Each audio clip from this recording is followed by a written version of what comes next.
You want to talk about war powers or the fact that during our reposturing in the Middle East against Iran, which would have never taken place if our colleagues on the other side would have held the administration accountable while they were giving billions of dollars back to Iran and knowing good and well during the briefings that they were actually trying to develop a nuclear weapon, but we turned a blind eye to that, and now the mess that was created by the Biden administration, this administration, or the Trump administration, and the leadership of Secretary Hegseth is simply trying to clean up.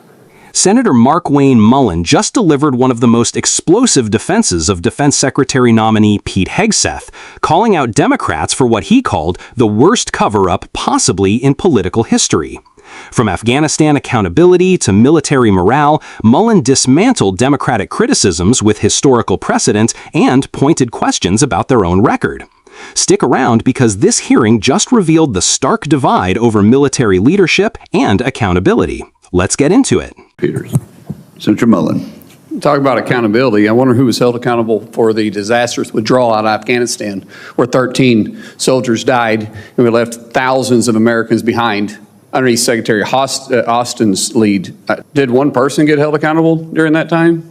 I don't know of anybody that got held accountable for Afghanistan withdrawal.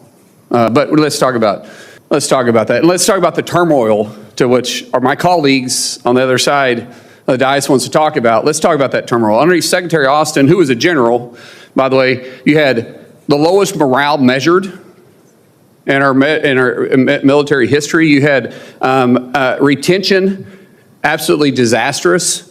You had recruitment that wasn't even meeting lowered standards that you guys lowered. But let me see the contrast now. We have the highest morale that's been measured in decades in the military. We have recruiting numbers that are exceeding expectations that we've had. We have our enemies that fear us once again, and our allies that love us because they can trust us. But that's not the narrative, Secretary Hegseth, that our Democrat colleagues want to draw. But how short-minded is your memory? It was just a few months ago that you were supporting a commander-in-chief that you guys were covering up for or flat out lying about. Who was in charge? And that was a commander-in-chief. Oh, but let's not talk about that. Instead, let's just point fingers at something that fits a narrative. You want to talk about war powers or the fact that during our reposturing in the Middle East against Iran, which would have never taken place if our colleagues on the other side would have held the administration accountable while they were giving billions of dollars back to Iran and knowing good and well during the briefings that they were actually trying to develop a nuclear weapon, but we turned a blind eye to that, and now the mess that was created by the Biden administration, this administration, or the Trump administration, and the leadership of Secretary Hegseth is simply trying to clean up. But forget about the past. Let's talk about this. Oh, let's talk about reposturing, by the way. And wasn't Secretary of the Navy, Del Toro, that came to us and said that he was fighting the largest naval battle since World War II? Did anybody in this dais authorize that? That was his words, who sat right there where Secretary Hegseth was, and I laughed. And I said, I didn't think the Houthis had so why are we fighting a naval battle there? And did you guys complain about it? Did you guys say one thing about it? Nope. You just sat there. Because, hey, it didn't fit your narrative, but this one does. And then you want to start talking about the National Guard and the Marines. Didn't President Eisenhower deploy troops or federalized troops in Arkansas in 1957 and also deploy the 101st Airborne because the governor then refused to protect civil rights and personal property?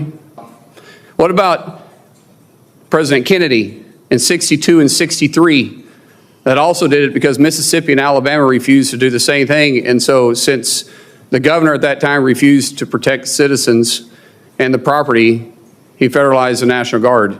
Oh, let's think about 65 too, because LBJ did the exact same thing. But that's history, but yet it's extremely important to the context of what you guys are claiming to be done here.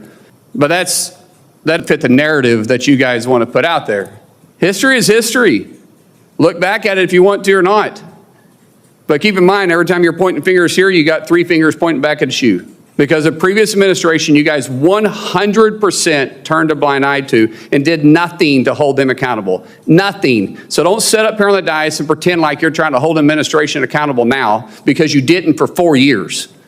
You literally covered up for a commander-in-chief that was absent leadership. And you guys did absolutely nothing.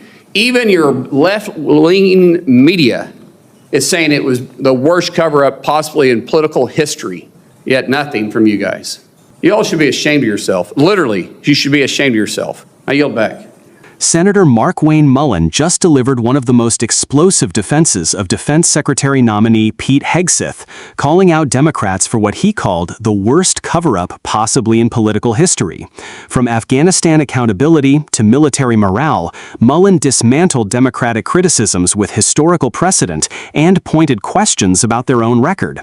Stick around because this hearing just revealed the stark divide over military leadership and accountability. Let's get into it. Main analysis, 3-6 minutes. Senator Mullin opened his defense by asking whether anyone was held accountable for the Afghanistan withdrawal that resulted in 13 American service member deaths and left thousands of Americans behind. He stated that no one was held accountable under Secretary Austin's leadership. Mullin then presented military statistics comparing the previous administration to the current one. He claimed that under Secretary Austin, the military had its lowest measured morale in history, poor retention rates, and recruitment numbers that couldn't meet lowered standards. He contrasted this with what he described as the highest military morale measured in decades and recruiting numbers exceeding expectations under current leadership. The senator provided 3 historical examples of presidents federalizing National Guard troops. President Eisenhower deployed the 101st Airborne in Arkansas in 1957. President Kennedy took similar action in Mississippi and Alabama in 1962-63, and President Johnson did the same in 1965. In each case, Mullin explained, the federal government acted when state governors refused to protect civil rights and personal property. Mullin criticized Democrats for what he called covering up for a commander-in-chief who was absent-minded and absent leadership. He characterized this as potentially the worst cover-up possibly in political history and argued that Democrats who engaged in this behavior lack credibility to criticize current military leadership. The senator referenced Secretary Del Toro's description of fighting the largest naval battle since World War II against the Houthis. Mullin noted that he had questioned calling it a naval battle since the Houthis don't have a navy, and pointed out that Democrats didn't object to these military engagements at the time.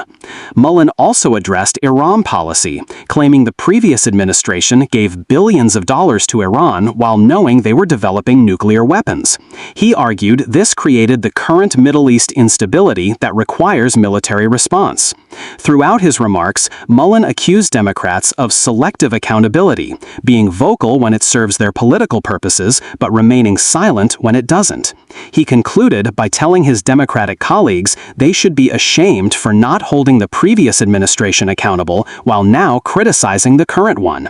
The measurable improvements in military morale and readiness provide concrete metrics for evaluating leadership effectiveness beyond partisan politics. What's your take on these accountability questions and the role of historical precedent in military policy?